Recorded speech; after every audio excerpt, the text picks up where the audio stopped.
Hey everybody, this is Chapter 6 of Part 1 of Ngô Van's In the Crossfire, Adventures of a Vietnamese Revolutionary. Part 1 of the book is titled In the Land of the Cracked Bell. This chapter is titled In the Mekong Delta.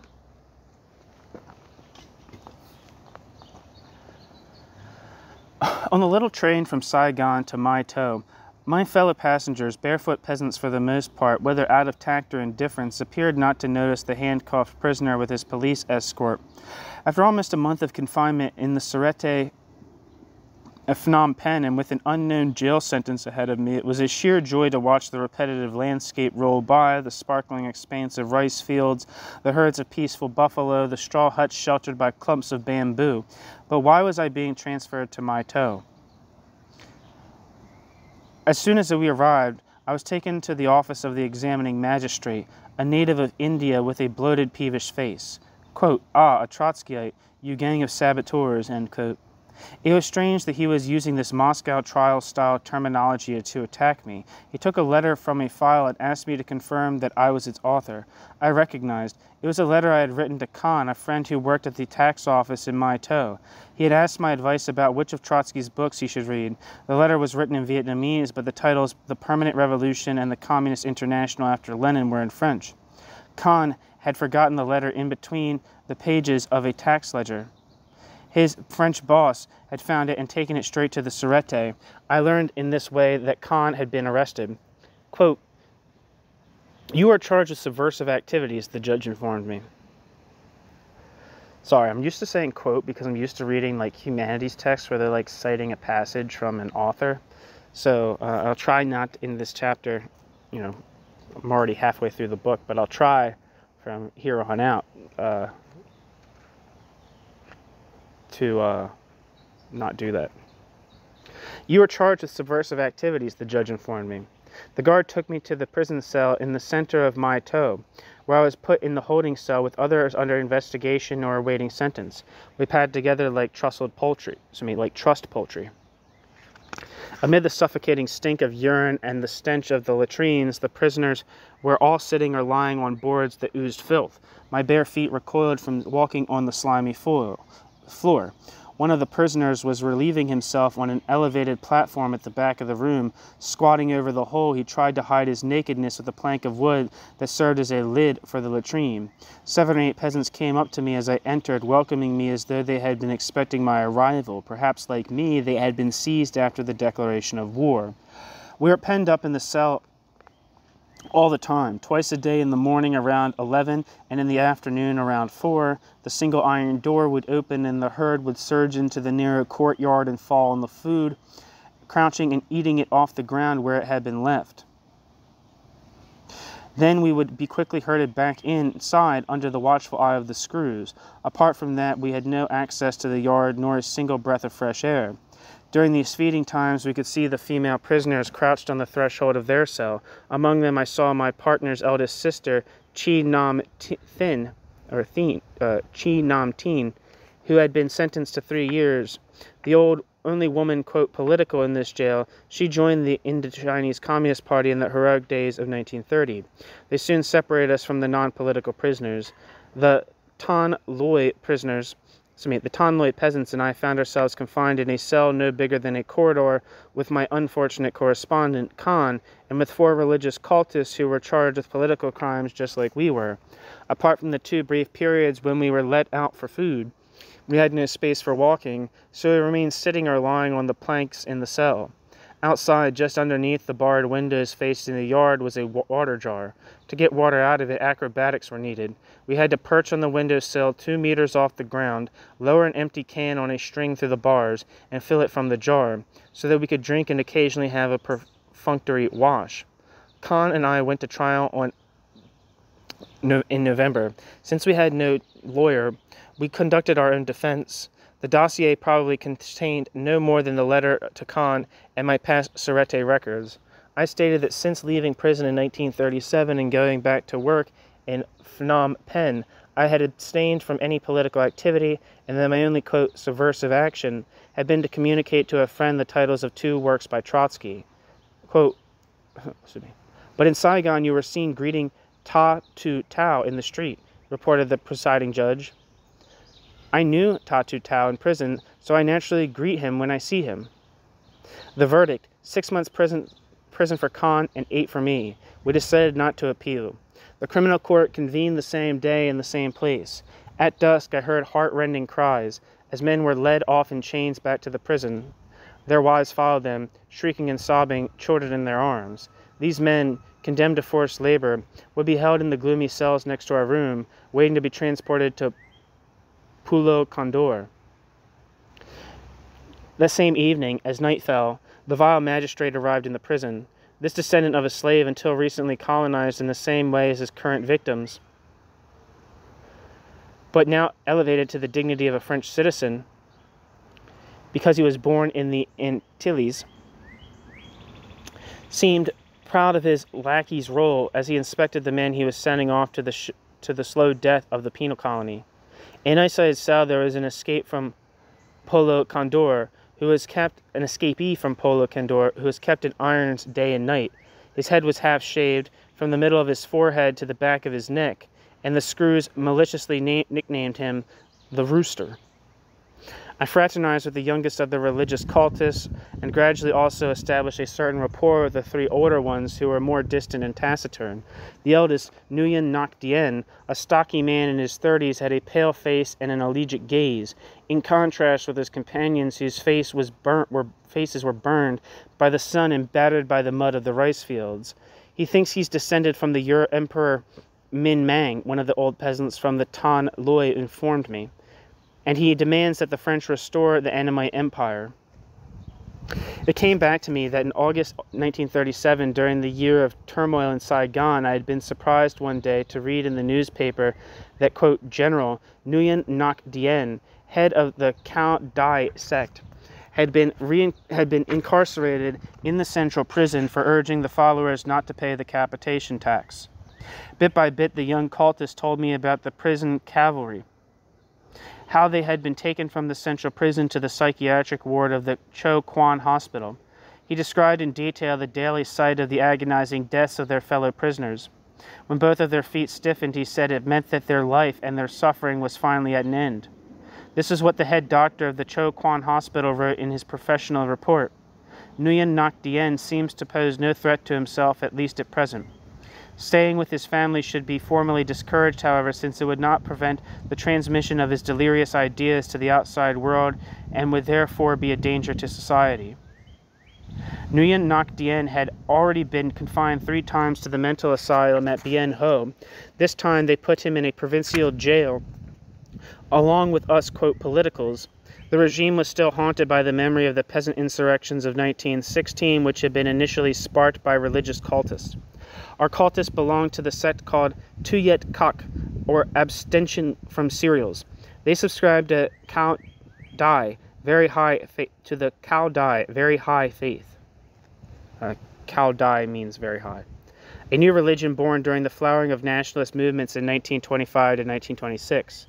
A section of the indigenous bourgeoisie, including former top administrators dissatisfied with their subordinate role in the colonial bureaucracy, tried to invent for themselves a transcendent space in the margins of colonial society where they could regain social preeminence. This new religion combined 3 traditional religio-philosophical currents, Buddhism, Taoism, and Confucianism, with Christianity and a cult of guardian spirits.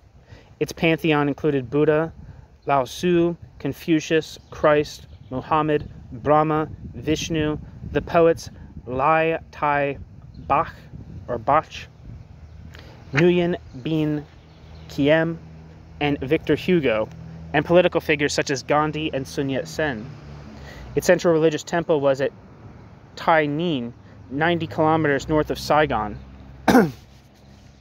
Aided by the economic crisis and the crushing of the, quote, communist peasant movement of 1930 to 1931, Cao Dai achieved a rapid recruitment among the peasantry, who were oppressed by the large landowners and the rural notables. In 1932, this new religion counted around 350,000 adherents. In their quest for power, certain bourgeois constitutionalists also converted to Cao Daism. 2 years before he met, the rebel mystic Nguyen Ngoc Dien and his followers had made their way to western Cochin, China. in the diocese of Bach Liu. Calling together all the priests and the faithful, he urged them to burn their capitation tax cards and henceforward to obey only orders from heaven. That was how he came to be arrested. Because Nguyen An Nin's name appeared on the list of donors he had on him when arrested, he was interrogated about him. Naively, Nguyen Ngoc Dien replied, "I know Nguyen An Nin. I met him last June at Gia Dinh. I made him part of my mission to retake the land of Annam. He gave me a piaster and told me that he was sought by the Surete, but I could always find him if I needed him." One day there was an unbelievable windfall. Paper envelopes and pencil stub reached me, concealed in some clothes. This gave me the idea of writing an article for the Dien Tin newspaper defending the cultists, with their permission, of course. Aunt Tu, my partner's mother, who often came to prison to visit her other daughter, managed to get acquainted with the chief Annamite screw, Sergeant Khan. She knew that he was an addict, and would thus turn a blind eye to anything if she slipped him a little packet of opium every now and then. That was how my article was able to leave the prison and get published. My communist peasant companions did not seem to take the cultists seriously, but they were friendly enough to Khan and me, even though we were Trotskyists. One memorable night in November 1939, Dao, a peasant of around 25, got up on a bench and improvised a passionate speech to celebrate the 22nd anniversary of the October Revolution. One of the older prisoners sang in Annamite an anti-French song of the 1920s, which had been passed down by word of mouth. In the midst of a storm, we shared the same boat. I had learned by heart this epic lament, composed in honor of Doi Tan, the emperor of Annam, who had been deported in 1916. It also denounced Kai Din, father of the current emperor Bao Dai. And this is how it goes. Annam, our country, lived in peace until the Thai, bracket the French, and bracket, seized it. Poor Emperor Dai Tan, wise king with heart for the people. King Kai Din succeeded him, the king who went to France to sell out the nation, begging favors from the powerful. "You should join us at Tan Loi," said my peasant friends. "We will help you. We'll rent you a bit of land and build you a straw hut. There are plenty of areca tree trunks and palm tree leaves in the area. We'll teach you how to plant sugarcane and give you cuttings to start out with. When we get too hot at midday, we can jump into the river and swim in the clear, sparkling water. It's great." They saw the struggle as inseparable from their daily rural life, envisioning global social change in terms of how it would affect their own village community. Their sense of brotherhood moved me greatly, but it was only a daydream. At each release from prison, our projects for the immediate future invariably dissipated as the current of life carried us to unexpected shores. What became of my rural friends in the maelstrom of the Cochin Chinese peasant insurrection in November 1940? Their village, Tan Loi, which is on the fringes of the plain of reeds, was apparently wiped out by machine gun fire and bombs. One morning in June 1940, I said goodbye to my companions in misfortune. I crossed the prison threshold and with a light heart strolled along the streets of Mai To, making my way to the sun-drenched market. I wanted to thank Feng, we referred to him as Brother Six, the town auto mechanic whose acquaintance with the prison guards had made it possible for me to communicate secretly with the outside world. A girl on a bicycle suddenly stopped alongside me. "My uncle invites you to come see him." Perplexed, I hesitated, but then followed her and soon found myself facing Inspector Tran Khan of the Surete Political Police. "Saigon asked us to hold on to you," he said. He had me taken to the Mai To Surete office, where there was an old French police commissioner whose demeanor did not bode well. My partner, with a toddler in her arms, brought me a mess tin of food, which I ate sitting on the stoop of the police office. The commissioner stood behind me, then suddenly, for no apparent reason, started to yell, "It's not me that stirred up trouble." I continued to eat without flinching. He disappeared. The Annamite interpreter endeavored to reassure me. He was gassed during the war. Sometimes he flares up at me for no reason. Then, with horror, I caught sight of Chin Nok, my torturer from the Saigon Surete. With his full weight, he was stamping on the chest of a poor wretch lying outstretched on the tiled floor. Quote, confess, you'll get off with a few years of hard labor and then be released. If you don't, you're dead. The next day I was taken back to the Sûreté in Saigon. For the written questions the Sûreté posed, I concocted answers as evasive as possible. I realized that the next stop for me would be a special work camp in Bien Ho Forest or a forest house arrest somewhere in the provinces. It turned out to be the latter. In Tra Vien, a town on an island in the Mekong Delta, I was handcuffed and escorted there by a militiaman traveling in a rattling public transport bus a whole day to cover 150 kilometers.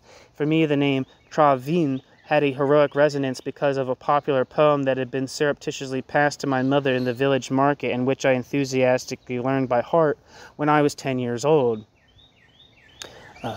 Goes, in Tra Vien there lived a remarkable person, Chan, a man of great boldness. At night he brooded on his hatred of the prosecutor, nurturing his plot. He would not be at peace until he had gunned him down. I found out later that the hero of this poem was a real person who had daringly assassinated the public prosecutor in 1893. I was also intrigued by the rebellious tradition of the region. As early as 1889, an indigenous rebel had stabbed the French administrator while he was having dinner with his wife. We arrived at Tra Vien in the evening. I spent the night on the filthy wooden planks of the hut next to the guardroom. The next day, I was taken to Administrator Montagut in the provincial governor's office.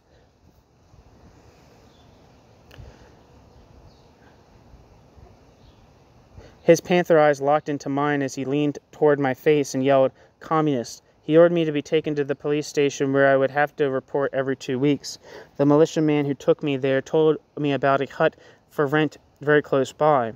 I strolled through the streets, my first walk in the city. All of a sudden someone came up to me and took my hand. It was Tran Hu Do, an elderly cultured man who was also an exile here. He took me to a small eating place named Yen Lak, Liaisons, which for the initiated indicated a clandestine meeting place. The owner, An Sao, refused to let us pay for our meal and warmly invited me to come back. We'll work it out later. He also gave me a small oil lamp. I was to find out later that Montagut was constantly harassing An Sao and trying to break up this haven for exiles where I had discovered such a warm welcome.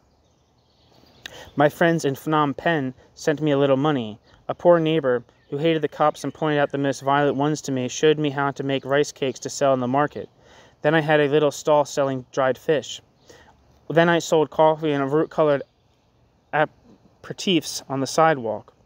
I also made medicines using traditional recipes I had learned in prison. My forced exile within the limits of the small settlement of Tra Vien kept me isolated from what was happening in the rest of the country or even in the nearby area. So I was completely taken by surprise one dark November night by the arrival of a convoy of trucks on which dozens upon dozens of dead and wounded peasants were piled, flanked by French police and Annamite militiamen. Without knowing it, I found myself in the heart of the peasant uprising that engulfed the whole of western Cochin, China in November 1940 and lasted until mid-December. The insurgents attacked the Annamite militia post to obtain arms, set fire to town halls and official buildings, killed cops who were known torturers, attacked patrols, and tried to block roads and canals to destroy bridges. Martial law was declared. French and Foreign Legion troops, backed up by French police, Annamite militias, and Sûreté agents, searched the villages after the first bombing, then raking them with machine gun fire. Sharpshooters from Tonkin and Cambodia were also brought in. Over 100 insurgents were killed in combat. Untold thousands of non-combatant villagers were slaughtered by bombs or gunfire or taken away to be tortured. Of the 5,800 people arrested, 221 were condemned to death. The executions were held in public to serve as examples, and 216 others were condemned to forced labor camps. The prisons were so overloaded that the excess prisoners were cooped up in barges where, under metal sheet broiling in the sun, they died like flies. I later learned that my friend Trinh Van Lao, who had been a member of our league, met his death on one of these barges. New section. After 9 months in Tra Vien, I began to spit blood. I obtained permission to return to Saigon for medical care.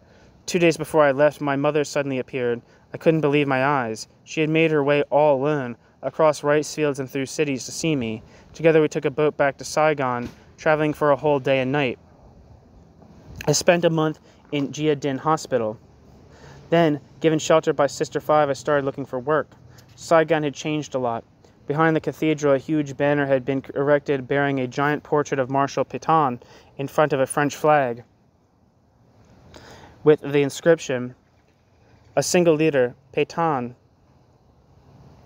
A single duty, obey. A single motive, serve."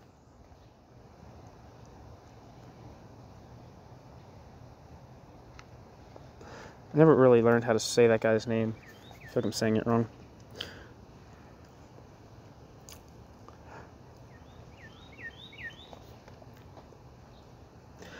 This iron-fisted display was the work of de Queux, the fascistic admiral appointed as governor-general by the Vichy government. Charged with defending the, quote, interests of the white races, end quote, against 25 million Chinese, he had ordered villages to be bombed and the rebelling peasants of Cochin China to be massacred. For my illness, I went to see Dr. Pham Ngoc Toch, a well-known opponent of the colonial regime. My x-rays revealed opaque nodules at the top of my lungs. He prescribed injections of calcium and rest and did not ask for any payment. I absolutely had to find a job, but I didn't even bother to look for work at the French hardware firms since shipments from France had grounded to a halt due to the war. French firms survived by collaborating with the Japanese. My friend Lam Ten T, who had set himself up as commercial agent during those hard times, found me a job in a Japanese firm, Dainan Kusi. My job was to sort buffalo hides destined for export to Japan. Considering the state of my health, working among all the dried skins impregnated with arsenic in an atmosphere of unbreathable dust was almost intolerable. An elderly opium-addicted male nurse whom my friend had gotten to know in the opium dens advised me to take chrysolbine, a type of gold salt used at that time as a remedy for tuberculosis. I managed to get some on the black market for an exorbitant price. The old man gave me intravenous injections with it and refused to let me pay him. I kept going in this way for several months until I was overcome by exhaustion. Finally, my Japanese boss moved me to the accounts department. From time to time, I had to travel to the provinces to check the accounts of the brickworks installed all along the Mekong River. It was a unique opportunity to get to know western Cochin China a little bit better, particularly Vinh Long, Can Tao, and Sadek. In the course of these journeys, I was the driver's help. I was able to practice driving. I had a license for about 12 years without ever having touched a steering wheel. I still had the idea of studying in Paris one day and paying for it by driving a taxi.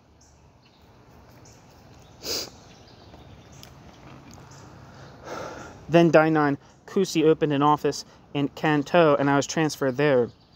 My lung disease seemed to be stable, even though I got out of breath easily. In the small brickworks, I was able to observe the super-exploitation of the proletariat by a rapacious rural employer class in total complicity with the local notables. The wretched peons, men, women, and children alike, were paid by the piece. Covered in mud, they ground up clay from dawn to sunset. What they earned was often not enough to pay off the loans plus interest advanced to them by the boss. Sometimes whole families were condemned in this way to a lifetime of slavery. Those who tried to escape were caught by the village notables and beaten by their exploiter as long as he felt like it. I will never forget the solid whip with its stingray cords hanging on the wall behind the owner's desk at the Van Shuang brickworks in Vinh Long. One day I was at work at the Dainan Kusi. I had a strange visit from a stocky, scar-faced man with a handlebar mustache and a mane of iron gray hair. It was Nam Lua, Fifth Fire, feared leader of the well-known guerrilla gang in the Kanto region. He had become a fervent convert to the Mad Monk sect and felt threatened by the French, so he was seeking the protection of the Japanese. That was how I found out about the existence of the Ho Hao religious sect, named after the native village of its founder, Hun Fu So. This young visionary, commonly referred to as, quote, the Mad Monk, had begun in 1939 to preach a new kind of Buddhism marked by simplicity and ancestor worship that was well suited to appeal to the poor peasantry. The global slaughter currently underway seemed to confirm his prophecies announcing the end of the old world. His litanies for the people alluded to the approaching end of the French occupation, and his prediction of the coming of the Buddha King promised the troubled rural poor a future of universal happiness. In their distress, many poor people found solace in this religion, or nourished their spirit of revolt with its mysticism. When the cult began rapidly spreading up and down the Mekong River, the colonial regime became apprehensive. The French Sûreté interned the mad monk as a mental case in the Cho Quan Hospital until he converted his doctor. He was then forced to live in the far west at Bac Lieu. Then the Japanese police took him under their protection. I learned that Chi Nam Tin, my partner's eldest sister, whom I had run into a few times at Mai To prison, had been put under house arrest in Ben Tre after 3 years in detention. I knew she was on her own with 2 children. How was she managing? I decided to go to Ben Tre. On the way there, on the ferry across the Mekong, I ran into Duck. We had met in the central prison in 1936. I was happy to be able to share a few piasters with him.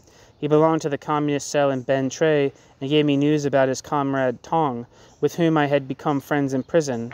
Little did I know that not long afterwards, in October 1945, this same Tong, promoted to be an agent in the Vietnamese secret police, would try to capture me in the Tu Duc area. How is it impossible? Where am I? How is it possible to manage? How is it possible to imagine that someone who faced the enemy together with you, who lived side by side with you in prison, could one day want to take your life?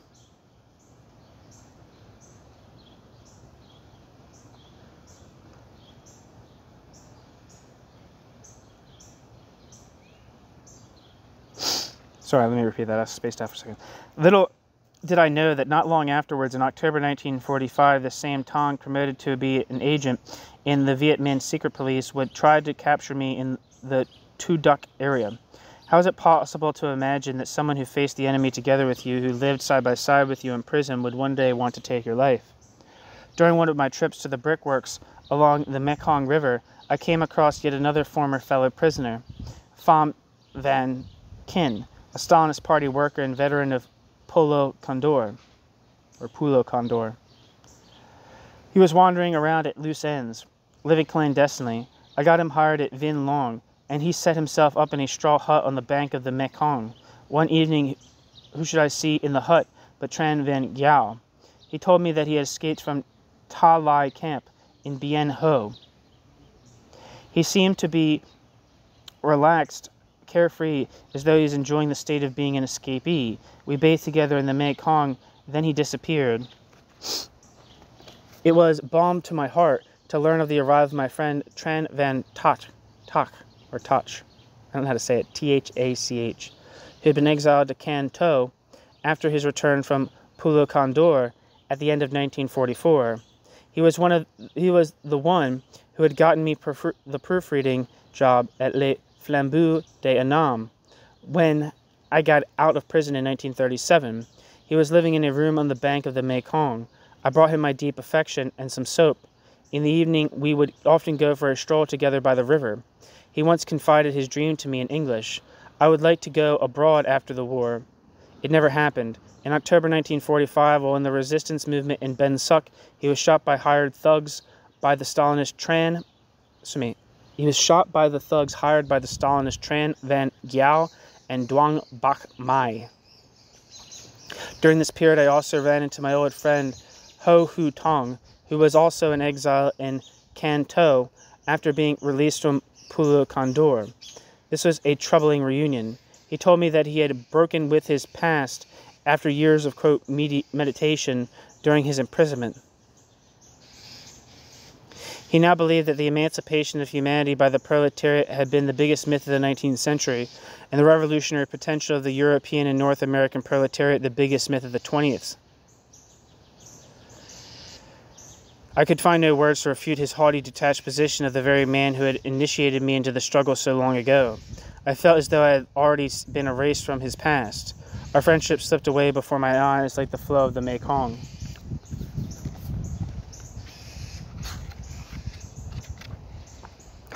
On March 10, 1945, Can Tho woke up to martial law.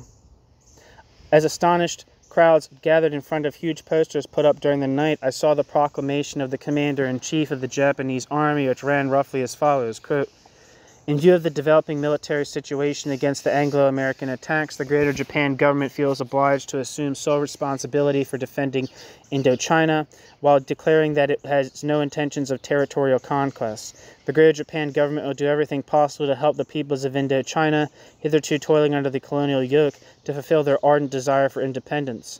The Japanese army will annihilate only the present colonial government and its army, and does not consider native soldiers as enemies." End quote. During the night, the Kempeitai Japanese police had imprisoned the French administrator and all the French Sûreté agents and police. They had also rounded up all the French people and put them in large centers inside guarded perimeters. The French colonial regime, after 80 years of crushing with terror, violence, and corruption all the attempts of its slaves to break their chains, had collapsed in a single night. On the 9th to 10th of March 1945, the Japanese replaced the French at the head of the system of oppression, presenting themselves as liberators. The commander of the Japanese army, Tsuchihashi, replaced Deku as Governor-General of Indochina. Under the aegis of the Japanese, Bao Dai, the Emperor of Annam, proclaimed the, quote, independence of Vietnam on March 11, 1945, and called on Tran Trong Kim, a retired school inspector, to form an imperial government in Hue. One evening, Liu San Han turned up at my doorway. I hadn't seen him since Phnom Penh. He recounted his adventures during his 5 years underground. Having escaped the enormous roundup at the beginning of the war in September 1939, he went into hiding in the extreme west of Cochin, China, where he took a position as tutor to the only daughter of the brave farmer who hid him. I was moved by this story, the story of his romance with this girl from the rice fields, and his heartbreak when he had to leave her. Liu put me in contact with Nguyen Van Lien, an older comrade who played a significant role in the Indo-Chinese left opposition group in France. He had returned to Cochin, China at the beginning of the war, and was now teaching in a private school in Cantao. It was a warm and stimulating encounter. We gathered at his house to discuss the political situation without yet formulating any plan of action. Finally, back in the company of people who shared my ideas, I came to life again. Liu San Han wanted to bring together the surviving comrades and reconstitute the League of Internationalist Communists. In Saigon, the nationalist groups, which had been outlawed under Deku, began to stir. The National Party for the Independence of Vietnam, led by intellectuals, joined by the Cao Dai and Ho Hao, mystico-religious sects, in calling for a demonstration, quote, to express the nation's gratitude to the Japanese army for freeing us from our French enemies, end quote.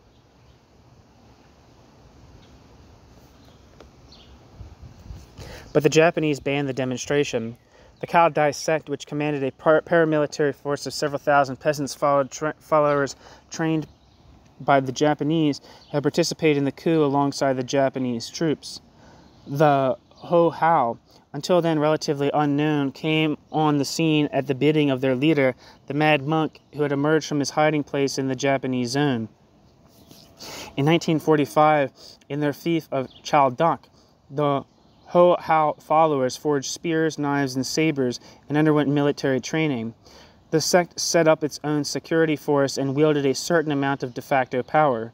In July 1945, many of its members enlisted as auxiliaries in the Japanese army.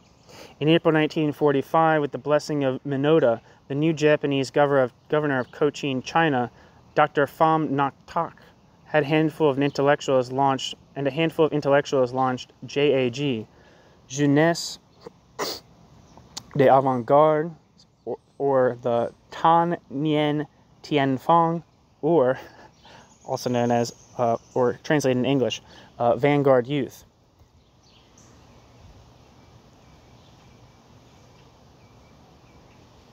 Imbued with a jingoist ideology of the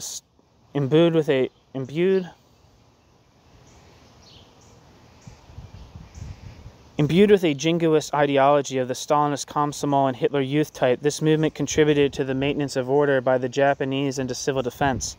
In the remotest countryside as well as in the urban areas, it mobilized everyone over the age of 13 into brigades that demanded an oath of unquestioning obedience to superiors. Uniformed and armed with sharpened bamboo sticks, these Boy Scouts marched under a yellow flag with a red star, singing "On the March," an anthem praising the ancient heroes who had defeated the Chinese at Chilang and Bakdang River. Those who failed to join this organization were accused of not loving their country.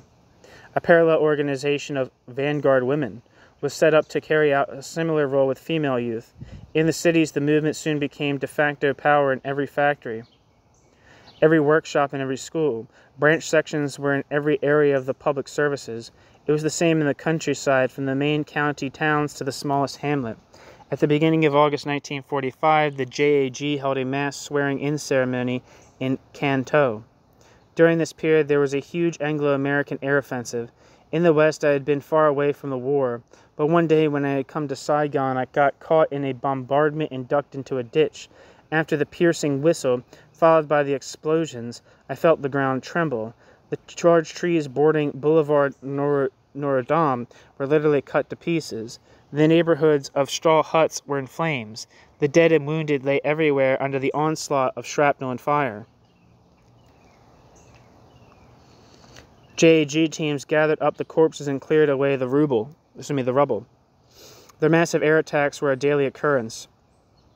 The B-29s flew at very high altitudes so as to evade the Japanese anti-aircraft guns. Sky-high flames blazed from burning fuel depots. When I went to see my mother and brothers in the village, my peasant friends showed me the cartridge cases they had picked up after low-flying planes had strafed the villagers, in the belief, perhaps, that they were Japanese troops in camouflage.